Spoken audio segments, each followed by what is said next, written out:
Istoryang patarawan, istoryang maray inungdan, makatagbaw, makalipay, makawaraan, kalay, busa, i-subscribe kami intuingan, subscribe kami inday, at Boy Bro TV, kayo maglipay.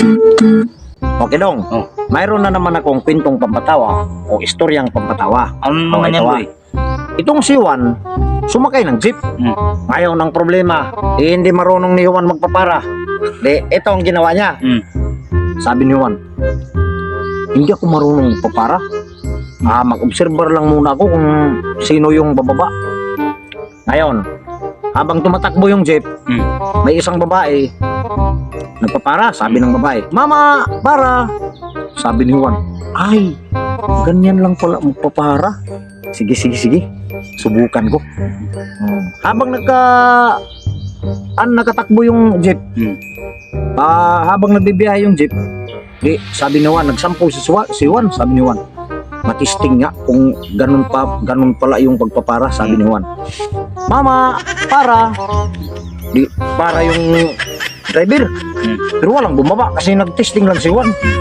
Tingin yung driver sa side mirror, walang may bumaba.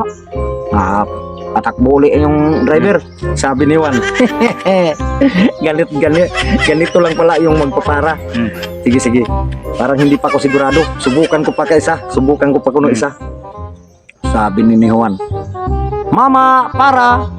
Ngayon, nakita man yun ng driver sa side mirror. Si Juan pala. Pumara yung driver. Sabi ng driver, "Ikaw ha?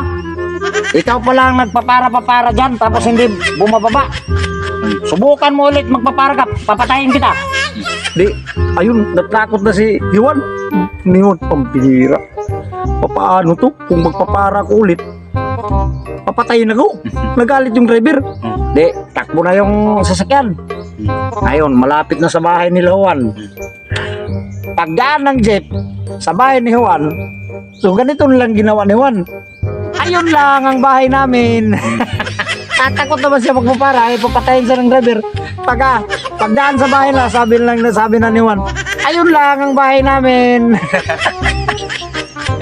Ang bira.